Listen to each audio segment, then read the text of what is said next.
শেখ হাসিনাকে দেশে ফিরিয়ে ফাঁসি কার্যকরের দাবি শহীদ পরিবারের। এদিকে আদালত চত্বরে ছাত্রলীগ নেতাকে পিটুনি।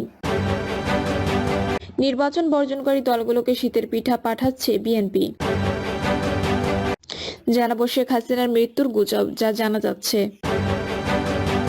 জানাবো হাজার কোটি টাকা দুর্নীতি ঢাকতে সচিবালয়ে আগুন, বলছেন রিজভী। এবং সর্বশেষ জানাবো জুলাই আন্দোলন, শরীরে গুলি নিয়ে ঘুরছে 3 বছরের শিশু রাফসান। শুনছিলেন সংবাদ শিরোনাম, এবারে বিস্তারিত। শেখ হাসিনাকে দেশে ফিরিয়ে ফাঁসি কার্যকরের দাবি শহীদ পরিবারের। সন্তান হত্যার দায়ে সাবেক প্রধানমন্ত্রী শেখ হাসিনাকে দেশে ফিরিয়ে তার ফাঁসি কার্যকরের দাবি জানিয়েছেন রাজধানী উত্তরায় জুলাই আন্দোলনে শহীদ ছাত্র জনতার পরিবারের সদস্যরা। এ সময় তারা অভিযোগ করেন, সরকার শহীদদের ভুলে গেছে, শহীদ পরিবারের সদস্যদের সঙ্গে কেউ যোগাযোগ করে না, শহীদদের হত্যায় জড়িত পুলিশদেরকে গ্রেপ্তার করা হচ্ছে না, অন্য আসামিরা ঘুরে বেড়ালেও পুলিশ তাদের ধরছে না। অনুষ্ঠানের উদ্বোধক শহীদ নাইমা সুলতানার মা আইনুন নাহার বলেন, আমি আমার মেয়েকে মিছিলে যেতে দেইনি, তাকে সারাক্ষণ বাসায় রেখেছি, কিন্তু বাসায় রেখেও মেয়েকে বাঁচাতে পারিনি। এক পর্যায়ে আইনুন নাহার কাঁদতে কাঁদতে বলেন, আমি কোথাও পুলিশ দেখলে চোখের পানি ধরে রাখতে পারি না, তারা আমার মেয়েকে কতটা কষ্ট দিয়ে মেরেছে। শহীদ শাহরিয়ার হাসান আলভির বাবা আবুল হাসান বলেন, আমাদের ছেলে মেয়েরা জীবনের পরোয়া করে নাই, আমাদের 2000-এর অধিক ছেলে মেয়ে শহীদ হয়েছে, গুলি খাওয়া ছেলের লাশ বাবা মার সামনে কেমন তা একমাত্র শহীদ পরিবাররা জানে, আমাদের চোখের পানি কখনো থামবে না, অথচ এই অবস্থায় আমাকে হুমকি দেওয়া হয়েছিল, 2টা মসজিদ থেকে আমাকে খাটিয়ে দেওয়া হয়নি।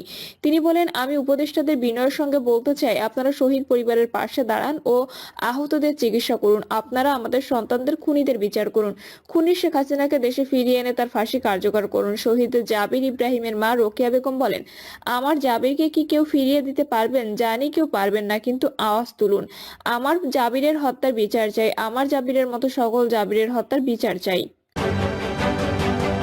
আদালত চত্বরে ছাত্রলীগ নেতাকে পিটুনি। খুলনা আদালত চত্বরে নিষিদ্ধ ঘোষিত ছাত্রলীগ নেতা রণবীর বারোই সজলের উপর ডিম নিক্ষেপ সহ পিটুনি দিয়ে লাঞ্ছিত করেছে বিক্ষুব্ধ জনতা। দুপুরে তাকে আদালতে নিয়ে আসা হলে বিক্ষুব্ধ জনতা তার উপর চড়াও হয়। এর আগে শুক্রবার রাতে বাগেরহাটে মোংলার খাসের ডাঙ্গা থেকে তাকে গ্রেপ্তার করে গোয়েন্দা পুলিশ। প্রত্যক্ষদর্শী মনিরুল ইসলাম জানায়, সজলকে এজলাস থেকে বের করে পুলিশ ভ্যানে তোলার সময় বিক্ষুব্ধ জনতা তার উপর ডিম নিক্ষেপ করে। এছাড়া তাকে পুলিশ ভ্যান থেকে এজলাসে তোলার সময় এবং এজলাস থেকে বের করার সময় জনতা তাকে মারধর করে। এ সময় সজলের বিচারের দাবিতে মিছিলও করে লোকজন। তখন তড়িঘড়ি করে পুলিশ ভ্যানে তুলে সজলকে জেলা কারাগারে নিয়ে যাওয়া হয়। নির্বাচন বর্জনকারী দলগুলোকে শীতের পিঠা পাঠাচ্ছে বিএনপি।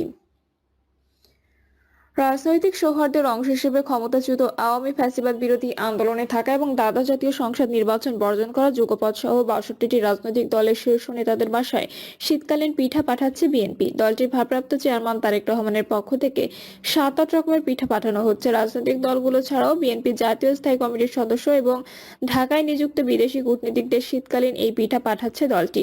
পিঠা বিতরণের এই কার্যক্রম রাজধানী গুলশানে বিএনপি চেয়ারপারসনের রাজনৈতিক কার্যালয় থেকে তত্ত্বাবধান করা হচ্ছে। বিএনপির তথ্য ও গবেষণা বিষয়ক সম্পাদক রিয়াজ উদ্দিন নসু, নির্বাহী কমিটির সদস্য ফজলুর রহমান খোকন, ইকবাল হোসেন শ্যামল, ছাত্রদের সাবেক সভাপতি কাজী রওনকুল ইসলাম শ্রাবণ এ উপহার পৌঁছে দিচ্ছেন। শেখ হাসিনার মৃত্যুর গুজব যা জানা যাচ্ছে। আওয়ামী লীগের সভাপতি ও সাবেক প্রধানমন্ত্রী শেখ হাসিনাকে নিয়ে মিথ্যা তথ্য ছড়ানো হচ্ছে সামাজিক যোগাযোগ মাধ্যমে। শেখ হাসিনা মারা গেছেন দাবিতে একটি ভিডিও ইন্টারনেটে প্রচার করা হয়েছে, যেখানে দাবি করা হয়েছে ভারতের সড়ক দুর্ঘটনার কবলে পড়ে তিনি মারা গেছেন। এ বিষয়ে একটি প্রতিবেদন প্রকাশ করেছে বাংলাদেশের তথ্য যাচাইকারী প্রতিষ্ঠান রিউমার স্ক্যানার। তাদের অনুসন্ধানে জানা যায় ভিডিও ভুয়া। রিউমার স্ক্যানার জানায়, শেখ হাসিনা মারা গেছেন শীর্ষক দাবিটি সঠিক নয়, বরং গত জুলাইয়ে ভারতের একটি সড়ক দুর্ঘটনায় পুরনো ভিডিওর সঙ্গে অপ্রাসঙ্গিক কিছু ফুটেজ জুড়ে দিয়ে ভুয়া এই দাবিটি একটি ভিডিও প্রচার করা হয়েছে। ভাইরাল দাবিটির বিষয়ে অনুসন্ধানের শুরুতে আলোচিত ভিডিওটি পর্যবেক্ষণ করে দেখা যায়, এতে একটি সড়ক দুর্ঘটনার ফুটেজে দেখিয়ে বলা হচ্ছে যে শেখ হাসিনা এই দুর্ঘটনায় মারা গেছেন। দুর্ঘটনার ভিডিওতে যমুনা টিভির লোগো এবং ব্যাকগ্রাউন্ড মিল থাকার সূত্রে অনুসন্ধান করে যমুনা টিভির ইউটিউব চ্যানেলে ভারতে ভয়াবহ সড়ক দুর্ঘটনায় নারী ও শিশুসহ নিহত 18 ইন্ডিয়া অ্যাক্সিডেন্ট শিরোনামে 10 জুলাই প্রকাশিত একই ঘটনায় মূল ভিডিও খুঁজে পাওয়া যায়। এই ভিডিও সূত্রে জানা যায়, উত্তরপ্রদেশের উনাও জেলার লখনৌ আগ্রা এক্সপ্রেসওয়েতে 10 জুলাই সকালে একটি স্লিপার বাস ও দুধের ট্যাঙ্কারের সংঘর্ষে 18 জন নিহত এবং 19 জন আহত হয়েছেন। উক্ত প্রতিবেদনের সঙ্গে আলোচিত ভিডিওটির প্রথম অংশ অংশের ভিডিওর পুরোপুরি মিল খুঁজে পাওয়া যাচ্ছে, কিন্তু অডিও ভিন্ন। এ থেকে আলোচিত ভিডিওটিতে তথ্য প্রযুক্তির সাহায্যে অডিও যুক্ত করা হয়েছে বলে প্রতীয়মান হয়। অর্থাৎ জুলাইয়ে ভারতের একটি দুর্ঘটনার ভিডিওতে শেখ হাসিনা দুর্ঘটনায় মারা গেছেন শীর্ষক দাবিতে প্রচার করা হচ্ছে। তাছাড়া শেখ হাসিনা গত 10ই জুলাই চীন সফরে ছিলেন, সেখান থেকে 11ই জুলাই দেশে পৌঁছান। পরবর্তীতে গত 5ই আগস্ট দেশ ছেড়ে ভারতে আশ্রয় নিয়েছেন। আলোচিত এই ভিডিওতে কিছু অপ্রাসঙ্গিক ফুটেজ দেখিয়েও দাবিটির বিষয়ে কথা বলতে শোনা গেছে ভিডিওর উপস্থাপককে, যার সঙ্গে শেখ হাসিনার মৃত্যুর দাবি সত্য প্রমাণ করে এমন কোনো তথ্য বা ফুটেজ নেই। পরবর্তী অনুসন্ধানে দেশীয় আন্তর্জাতিক কোনো সংবাদ মাধ্যম কিংবা সংশ্লিষ্ট নির্ভরযোগ্য কোনো সূত্রে শেখ হাসিনার মৃত্যুর বিষয়ে কোনো তথ্য পাওয়া যায়নি। সুতরাং শেখ হাসিনা মারা গেছেন দাবিতে ইন্টারনেটে প্রচারিত তথ্যটি সম্পূর্ণ মিথ্যা। হাজার কোটি টাকা দুর্নীতি ঢাকতে সচিবালয়ে আগুন, বলছেন রিজভী। বিএনপি সিনিয়র যুগ্ম মহাসচিব অ্যাডভোকেট রুহুল কবির রিজভী বলেছেন, পরাজিত স্বৈরাচারী সরকারের অনেক দোসর আমলাতন্ত্রে পুলিশ সহ সরকারের বিভিন্ন গুরুত্বপূর্ণ জায়গায় ঘাপটি মেরে আছে। তারা দেশে এখনো নাশকতা চক্রান্ত চালিয়ে যাচ্ছে। টাকা পাচারের দুর্নীতি ঢাকতে সচিবালয়ে আগুন দেওয়া হয়েছে। স্থানীয় সরকার মন্ত্রণালয়, সড়ক ও ডাক বিভাগের বিভিন্ন গুরুত্বপূর্ণ ফাইল পুড়িয়ে দেওয়া হয়েছে। হাজার হাজার কোটি টাকার পাচারের ঘটনা যেন আলোর মুখ দেখতে না পারে সেই ষড়যন্ত্র করা হয়েছে। রুহুল কবির রিজভী বলেন, দেশে মানুষের টাকা আত্মসাৎ করেছে শেখ হাসিনা। আজকে তার ছেলে সজীব অজয় জয়ের $350 মিলিয়ন পাচারের কাহিনী যুক্তরাষ্ট্রের সর্বোচ্চ গোয়েন্দা সংস্থা তদন্ত করছে। আমাদের সামনে অনেক কাজ বাকি রয়েছে। আমরা স্বাধীনতার সার্বভৌমত্বকে যদি রক্ষা করতে পারি, তাহলে দেশের নাগরিকের স্বাধীনতা নিশ্চিত হবে। গোটা পৃথিবী শেখ হাসিনার পতন এবং নতুন গণতন্ত্রের সম্ভাবনার জন্য আন্দোলন, আহত ও শহীদদের প্রতি সংহতি জানিয়েছেন। বিএনপি সিনিয়র যুগ্ম মহাসচিব বলেন, সচিবালয়ের আসবাবপত্র, নথিপত্র অগ্নিকাণ্ডে পুড়ে ছাই হয়েছে। এটি গভীর ষড়যন্ত্রের অংশ। শেখ হাসিনা সরকারের একজন প্রতাপশালী আমলা মুখ্য সচিব অনেক টাকা পাচার করেছেন। তার ফাইলটি ছিল পুড়ে যাওয়ার ফাইলের মধ্যে। যারা এই অগ্নিকাণ্ড নির্বাপনের জন্য যুদ্ধ করেছেন তাদের মধ্যে সোহানুর জামান নয়ন একজন। আমি মনে করি তাদের পরিবারের ভরণ পোষণের দায়িত্ব সরকারকে নিতে হবে।